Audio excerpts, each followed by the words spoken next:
University degree കോഴ്സുകളിലേക്കുള്ള trial allotment പരിശോധിക്കാനുള്ള അവസരവും അതുപോലെ തന്നെ അപേക്ഷയിലെ വിവരങ്ങൾ എഡിറ്റ് ചെയ്യാനുള്ള അവസരവും നാളെ അവസാനിക്കും. നാളെ വൈകുന്നേരം 3 മണി വരെയാണ് വിദ്യാർത്ഥികൾക്ക് ഈ ഒരു അപേക്ഷയിലെ വിവരങ്ങൾ എഡിറ്റ് ചെയ്യാനായിട്ട് സാധിക്കുക. അപ്പോൾ വിദ്യാർത്ഥികൾക്ക് ഈ ഒരു ജൂൺ 17 വൈകുന്നേരം 5 മണി വരെ വിദ്യാർത്ഥികൾക്ക് ട്രയൽ അലോട്ട്മെൻറ്റ് പരിശോധിക്കാം. എന്നാൽ നിങ്ങൾക്ക് നിങ്ങൾ നൽകിയുള്ള പേര്, അതുപോലെ മൊബൈൽ നമ്പർ, ഇമെയിൽ ID എന്നിവ ഒഴികെയുള്ള എല്ലാ വിവരങ്ങളും നിങ്ങൾക്ക് നാളെ വൈകുന്നേരം 3 മണി വരെ മാത്രമാണ് എഡിറ്റ് ചെയ്യാനായിട്ടുള്ള അവസരം ഉണ്ടായിരിക്കുക. ഇതിനായിട്ട് വിദ്യാർത്ഥി ലോഗിൻ വിവരങ്ങൾ ഉപയോഗിച്ച് ലോഗിൻ ചെയ്യുകയും അതിനുശേഷം എഡിറ്റ് ഓർ അൺലോക്ക് എന്നുള്ള ലിങ്കിലൂടെ ക്ലിക്ക് ചെയ്തുകൊണ്ട് നിങ്ങൾക്ക് ആവശ്യമായിട്ടുള്ള തിരുത്തലുകൾ വരുത്താവുന്നതുമാണ്. തിരുത്തലുകൾക്ക് ശേഷമുള്ള പുതുക്കിയ അപേക്ഷയുടെ പ്രിൻ്റ് നിർബന്ധമായിട്ടും ഡൗൺലോഡ് ചെയ്ത് സൂക്ഷിക്കേണ്ടതാണ്.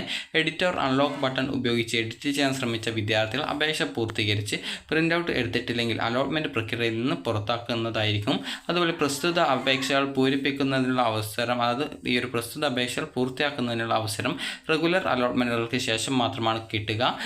പിന്നീട് കിട്ടുക. അതിനുശേഷം തെറ്റായ വിവരങ്ങൾ നൽകി ലഭിക്കുന്ന അലോട്ട്മെൻറ്റ് റദ്ദാക്കപ്പെടുന്നതായിരിക്കും.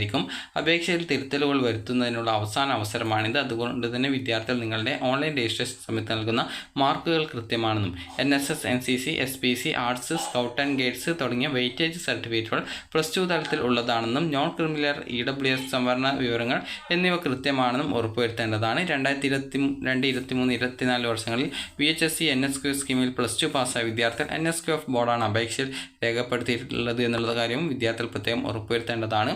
അപ്പോൾ വിദ്യാർത്ഥികൾക്ക് ഈ ഒരു വീഡിയോ ഉപകാരപ്രദമായിട്ടുണ്ടെങ്കിൽ ലൈക്ക് ചെയ്യുക, ഷെയർ ചെയ്യുക. Thank you for watching.